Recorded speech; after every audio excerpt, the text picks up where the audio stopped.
بسم الله الرحمن الرحيم.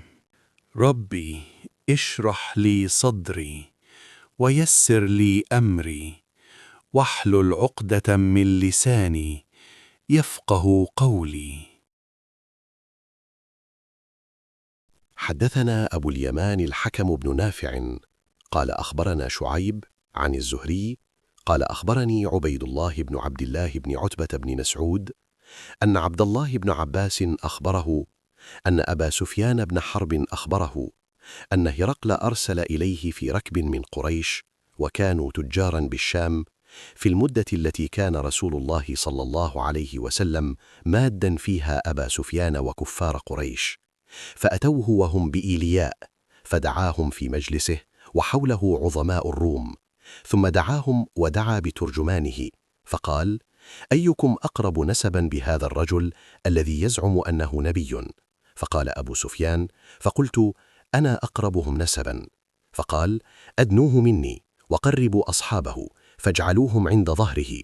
ثم قال لترجمانه: قل لهم إني سائل هذا عن هذا الرجل، فإن كذبني فكذبوه، فوالله لولا الحياء من أن يأثنوا علي كذبا لكذبت عنه.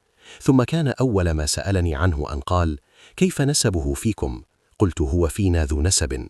قال: فهل قال هذا القول منكم أحد قط قبله؟ قلت: لا. قال: فهل كان من آبائه من ملك؟ قلت: لا. قال: فأشراف الناس يتبعونه أم ضعفاؤهم؟ فقلت: بل ضعفاؤهم. قال: أيزيدون أم ينقصون؟ قلت: بل يزيدون. قال: فهل يرتد أحد منهم سخطة لدينه بعد أن يدخل فيه؟ قلت: لا. قال: فهل كنتم تتهمونه بالكذب قبل أن يقول ما قال؟ قلت: لا. قال: فهل يغدر؟ قلت: لا، ونحن منه في مدة لا ندري ما هو فاعل فيها. قال: ولم تمكنني كلمة أدخل فيها شيئا غير هذه الكلمة. قال: فهل قاتلتموه؟ قلت: نعم. قال: فكيف كان قتالكم إياه؟ قلت: الحرب بيننا وبينه سجال، ينال منا وننال منه. قال: ماذا يأمركم؟ قلت: يقول: اعبدوا الله وحده ولا تشركوا به شيئا واتركوا ما يقول آباؤكم، ويأمرنا بالصلاة والصدق والعفاف والصلة. فقال للترجمان: قل له: سألتك عن نسبه فذكرت أنه فيكم ذو نسب، فكذلك الرسل تبعث في نسب قومها. وسألتك: هل قال أحد منكم هذا القول؟ فذكرت أن لا. فقلت: لو كان أحد قال هذا القول قبله لقلت: رجل يأتسي بقول قيل قبله. وسألتك: هل كان من آبائه من ملك؟ فذكرت أن لا. قلت: فلو كان من آبائه من ملك قلت: رجل يطلب ملك أبيه. وسألتك: هل كنتم تتهمونه بالكذب قبل أن يقول ما قال؟ فذكرت أن لا، فقد أعرف أنه لم يكن ليذر الكذب على الناس ويكذب على الله. وسألتك: أشراف الناس اتبعوه أم ضعفاؤهم؟ فذكرت أن ضعفاءهم اتبعوه وهم أتباع الرسل. وسألتك: أيزيدون أم ينقصون؟ فذكرت أنهم يزيدون، وكذلك أمر الإيمان حتى يتم.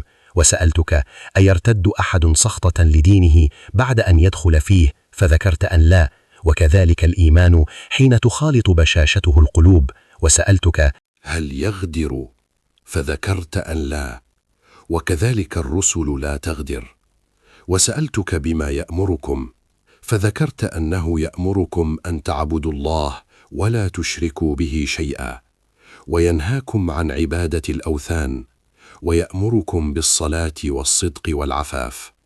فإن كان ما تقول حقا فسيملك موضع قدمي هاتين، وقد كنت أعلم أنه خارج، لم أكن أظن أنه منكم، فلو أني أعلم أني أخلص إليه لتجشمت لقاءه، ولو كنت عنده لغسلت عن قدمه. ثم دعا بكتاب رسول الله صلى الله عليه وسلم الذي بعث به دحية إلى عظيم بصرى، فدفعه إلى هرقل فقرأه، فإذا فيه: بسم الله الرحمن الرحيم، من محمد عبد الله ورسوله إلى هرقل عظيم الروم، سلام على من اتبع الهدى.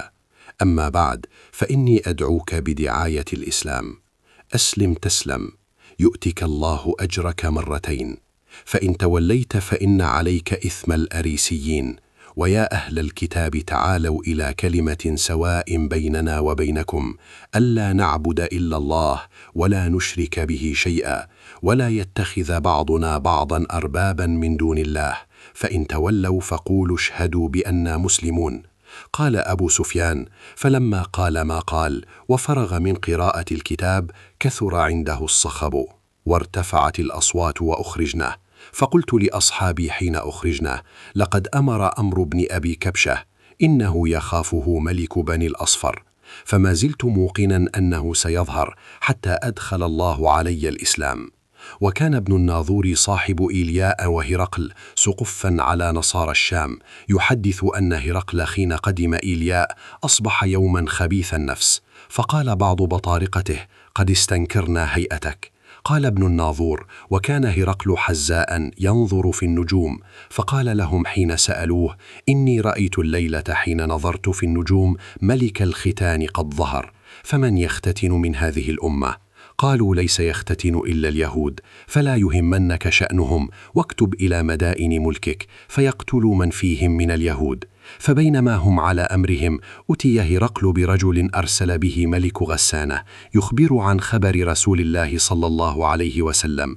فلما استخبره هرقل قال: اذهبوا فانظروا أمختتن هو أم لا؟ فنظروا إليه فحدثوه أنه مختتن، وسأله عن العرب فقال: هم يختتنون. فقال هرقل: هذا ملك هذه الأمة قد ظهر. ثم كتب هرقل إلى صاحب له برومية وكان نظيره في العلم، وسار هرقل إلى حمص، فلم يرم حمص حتى أتاه كتاب من صاحبه يوافق رأي هرقل على خروج النبي صلى الله عليه وسلم وأنه نبي. فأذن هرقل لعظماء الروم في دسكرة له بحمص، ثم أمر بأبوابها فغلقت، ثم اطلع فقال: يا معشر الروم، هل لكم في الفلاح والرشد وأن يثبت ملككم فتبايعوا هذا النبي؟ فحاسوا حيصة حمر الوحش إلى الأبواب فوجدوها قد غلقت. فلما رأى هرقل نفرتهم وأيس من الإيمان قال: ردوهم علي.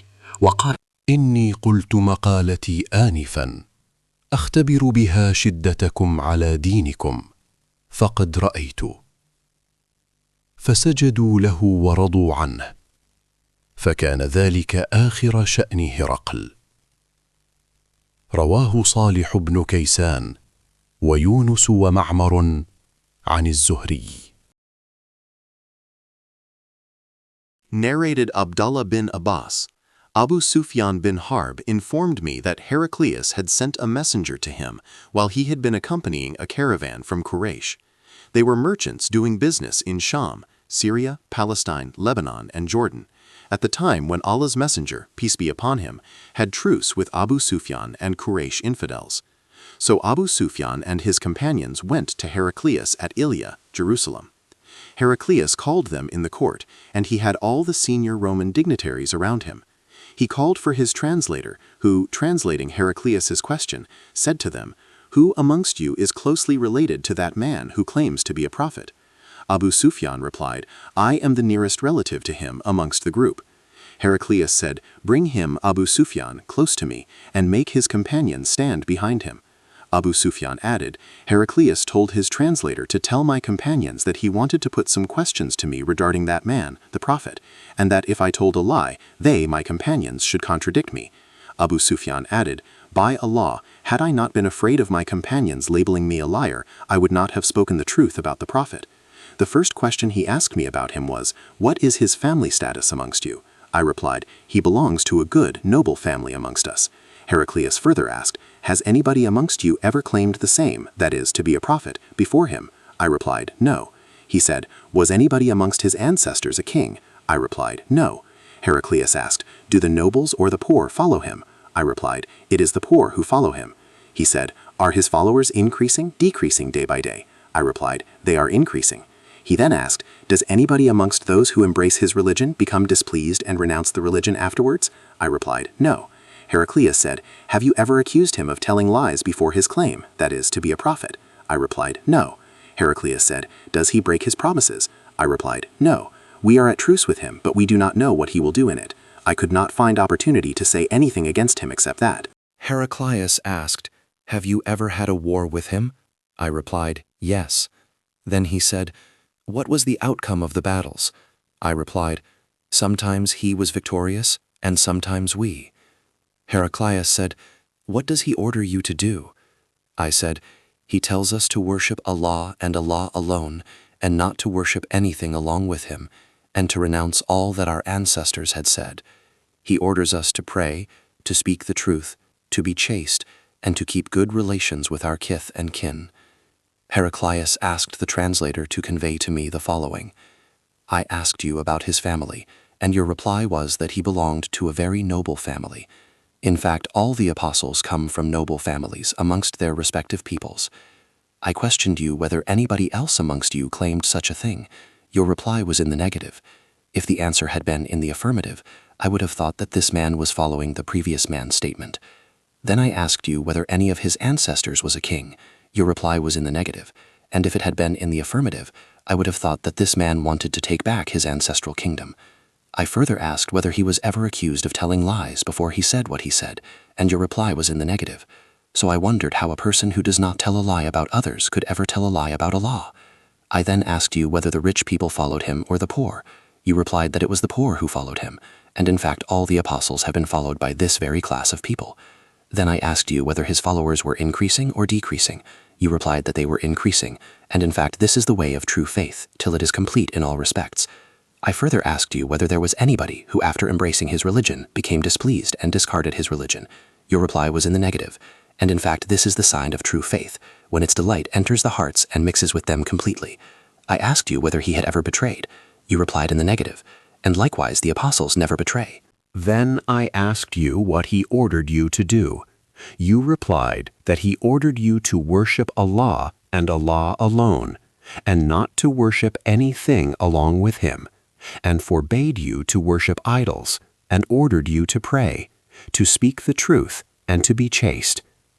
If what you have said is true, he will very soon occupy this place underneath my feet, and I knew it from the scriptures, that he was going to appear, but I did not know that he would be from you. And if I could reach him, definitely I would go immediately to meet him, and if I were with him, I would certainly wash his feet." Heraclius then asked for the letter addressed by Allah's apostle, which was delivered by Dihya to the governor of Busra, who forwarded it to Heraclius to read. The contents of the letter were as follows: "In the name of Allah, the Beneficent, the Merciful. This letter is from Muhammad, the slave of Allah, and his apostle, to Heraclius, the ruler of Byzantine. Peace be upon him who follows the right path. Furthermore, I invite you to Islam, and if you become a Muslim, you will be safe, and Allah will double your reward. And if you reject this invitation of Islam, you will be committing a sin of Arasayan, tillers, farmers, i.e., your people. And Allah's statement, O people of the Scripture, come to a word common to you and us, that we worship none but Allah, and that we associate nothing in worship with him, and that none of us shall take others as lords beside Allah. Then, if they turn away, say, bear witness that we are Muslims, those who have surrendered to Allah." 364. Abu Sufyan then added, "When Heraclius had finished his speech and had read the letter, there was a great hue and cry in the royal court. So we were turned out of the court. I told my companions that the question of Ibn Abi Kabsha, the Prophet Muhammad, has become so prominent that even the king of Bani el-Asfar, Byzantine, is afraid of him. Then I started to become sure that he, the Prophet, would be the conqueror in the near future, till I embraced Islam, i.e., Allah guided me to it." The sub-narrator adds, Ibn an-Natur was the governor of Ilya, Jerusalem, and Heraclius was the head of the Christians of Sham. Ibn an-Natur narrates that once while Heraclius was visiting Ilya, Jerusalem, he got up in the morning with a sad mood. Some of his priests asked him why he was in that mood. Heraclius was a foreteller and an astrologer. He replied, "At night, when I looked at the stars, I saw that the leader of those who practice circumcision had appeared, become the conqueror. Who are they who practice circumcision?" The people replied, "Except the Jews, nobody practices circumcision, so you should not be afraid of them, Jews. Just issue orders to kill every Jew present in the country." While they were discussing it, a messenger sent by the king of Ghassan to convey the news of Allah's messenger to Heraclius was brought in. Having heard the news, Heraclius ordered the people to go and see whether the messenger of Ghassan was circumcised. The people, after seeing him, told Heraclius that he was circumcised. Heraclius then asked him about the Arabs. The messenger replied, "Arabs also practice circumcision."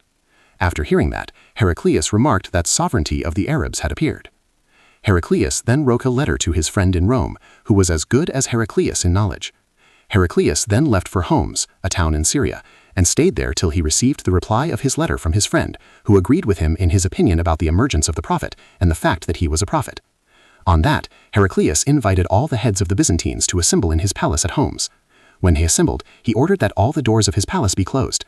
Then he came out and said, "O Byzantines, if success is your desire, and if you seek right guidance and want your empire to remain, then give a pledge of allegiance to this prophet, that is, embrace Islam." On hearing the views of Heraclius, the people ran towards the gates of the palace like onagers, but found the doors closed. Heraclius realized their hatred towards Islam, and when he lost the hope of their embracing Islam, he ordered that they should be brought back in audience. When they returned, he said, "What already said was just to test the strength of your conviction, and I have seen it." The people prostrated before him and became pleased with him. And this was the end of Heraclius's story in connection with his faith.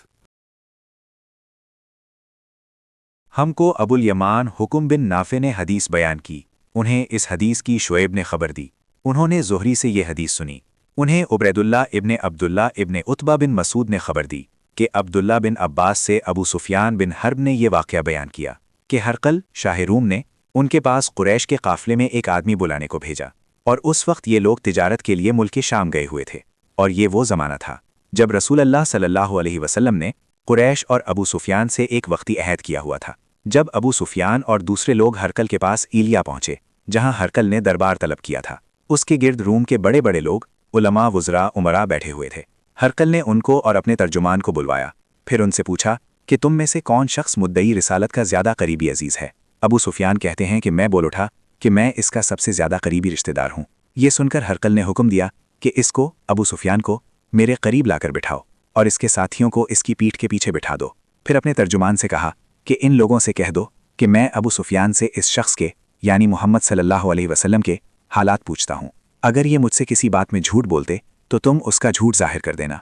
Abu Sufiyan का कौल है कि खुदा की कसम, अगर मुझे ये गैरत ना आती कि ये लोग मुझको झुटलाएंगे तो मैं आप सल्लल्लाहु अलैहि वसल्लम की निस्बत ज़रूर गलत कोई से काम लेता। खैर, पहली बात जो हरकल ने मुझसे पूछी वो ये कि इस शख्स का ख़ानदान तुम लोगों में कैसा है। मैंने कहा वो तो बड़े ऊंचे आली नसब वाले हैं। कहने लगा इससे पहले भी किसी ने तुम लोगों में ऐसी बात कही थी। मैंने कहा नहीं। कहने लगा अच्छा, इसके बड़ों में कोई बादशाह हुआ है। मैंने कहा नहीं। फिर उसने कहा बड़े लोगों ने उसकी पैरवी इख्तियार की है या कमज़ोरों ने। मैंने कहा नहीं, कमज़ोरों ने। फिर कहने लगा इसके ताबेदार रोज़ बढ़ते जाते हैं या कोई साथी फिर भी जाता है। मैंने कहा नहीं। कहने लगा कि क्या अपने इस दावाए नबूवत से पहले कभी किसी भी मौके पर इसने झूठ बोला है। मैंने कहा नहीं, और अब हमारी इससे सुलह की एक मुकर्ररा मुद्दत ठहरी हुई है, मालूम नहीं वो इसमें क्या करने वाला है। अबू सुफियान कहते हैं मैं इस बात के सिवा और कोई झूठ इस गुफ्तगू में शामिल न कर सका। हरकल ने कहा क्या तुम्हारी इससे कभी लड़ाई भी होती है। हमने कहा कि हाँ। बोला फिर तुम्हारी और उसकी जंग का क्या हाल होता है। मैंने कहा लड़ाई डोल की तरह है, कभी वो हमसे मैदान जंग जीत लेते हैं, कभी हम उनसे जीत लेते हैं। हरकल ने पूछा वो तुम्हें किस बात का हुक्म देता है। मैंने कहा वो कहता है कि सिर्फ एक अल्लाह की इबादत करो, उसका किसी को शरीक न बनाओ, और अपने बाप दादा की शिर्क की बातें छोड़ दो, और हमें नमाज पढ़ने, सच बोलने, परहेजगारी और सिला रहमी का हुक्म देता है।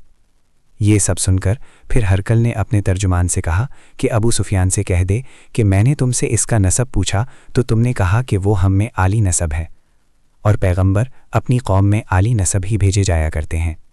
मैंने तुमसे पूछा कि दावाए नबूवत की ये बात तुम्हारे अंदर इससे पहले किसी और ने भी कही थी, तो तुमने जवाब दिया कि नहीं।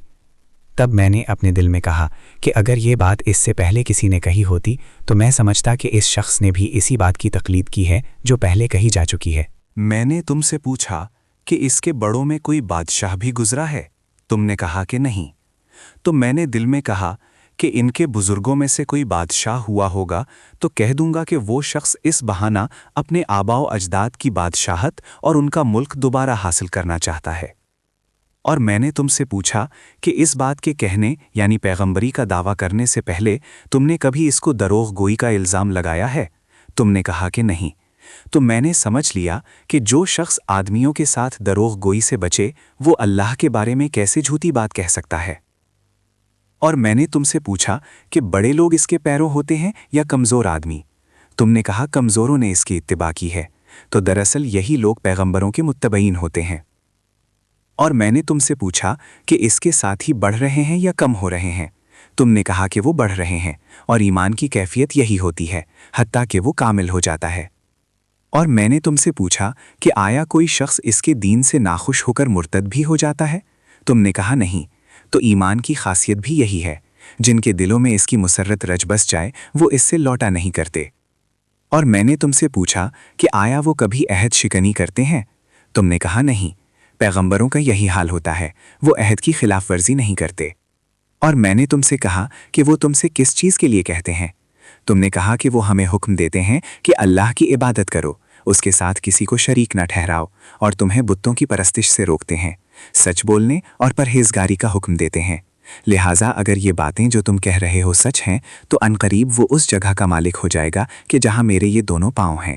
مجھے معلوم تھا کہ وہ پیغمبر آنے والا ہے، مگر مجھے یہ معلوم نہیں تھا کہ وہ تمہارے اندر ہوگا۔ اگر میں جانتا کہ اس تک پہنچ سکوں گا تو اس سے ملنے کے لیے ہر تکلیف گوارا کرتا۔ اگر میں اس کے پاس ہوتا تو اس کے پاؤں دھوتا۔ ہرقل نے رسول اللہ صلی اللہ علیہ وسلم وہ خط منگوایا جو آپ نے دہیہ کلبی رضی اللہ عنہ کے ذریعے حاکم بصیرہ کے پاس بھیجا تھا، اور اس نے وہ ہرقل کے پاس بھیج دیا تھا۔ پھر اس کو پڑھا تو اس میں لکھا تھا، اللہ کے نام کے ساتھ جو نہایت مہربان اور رحم والا ہے۔ اللہ کے بندے اور اس کے پیغمبر محمد صلی اللہ علیہ وسلم کی طرف سے یہ خط ہے شاہ روم کے لیے۔ اس شخص پر سلام ہو جو ہدایت کی پیروی کرے۔ اس کے بعد میں آپ کے سامنے دعوت اسلام پیش کرتا ہوں۔ اگر آپ اسلام لے آئیں گے تو دین و دنیا میں سلامتی نصیب ہوگی، اللہ آپ کو دوہرا ثواب دے گا، اور اگر آپ میری دعوت سے روگردانی کریں گے تو آپ کی رعایا کا گناہ بھی آپ ہی پر ہوگا۔ اور اے اہل کتاب، ایک ایسی بات پر آ جاؤ جو ہمارے اور تمہارے درمیان یکساں ہے، وہ یہ کہ ہم اللہ کے سوا کسی کی عبادت نہ کریں اور کسی کو اس کا شریک نہ ٹھہرائیں، اور نہ ہم میں سے کوئی کسی کو خدا کے سوا اپنا رب بنائے۔ پھر اگر وہ اہل کتاب اس بات سے منہ پھیر لیں تو مسلمانوں تم ان سے کہہ دو کہ تم مانو یا نہ مانو، ہم تو ایک خدا کے اطاعت گزار ہیں۔ ابو سفیان کہتے ہیں جب ہرقل نے جو کچھ کہنا تھا کہہ دیا اور خط پڑھ کر فارغ ہوا تو اس کے ارد گرد بہت شور و غوغا ہوا، بہت سی آوازیں اٹھیں اور ہمیں باہر نکال دیا گیا۔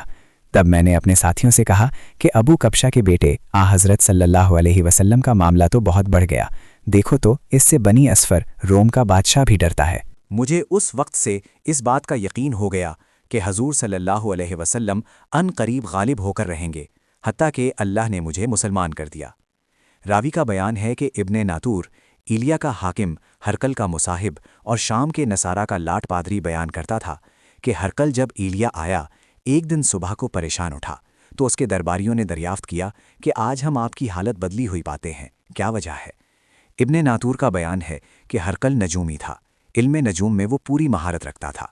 اس نے اپنے ہمنشینوں کو بتایا کہ میں نے آج رات ستاروں پر نظر ڈالی تو دیکھا کہ ختنہ کرنے والوں کا بادشاہ ہمارے ملک پر غالب آ گیا ہے، بھلا اس زمانے میں کون لوگ ختنہ کرتے ہیں؟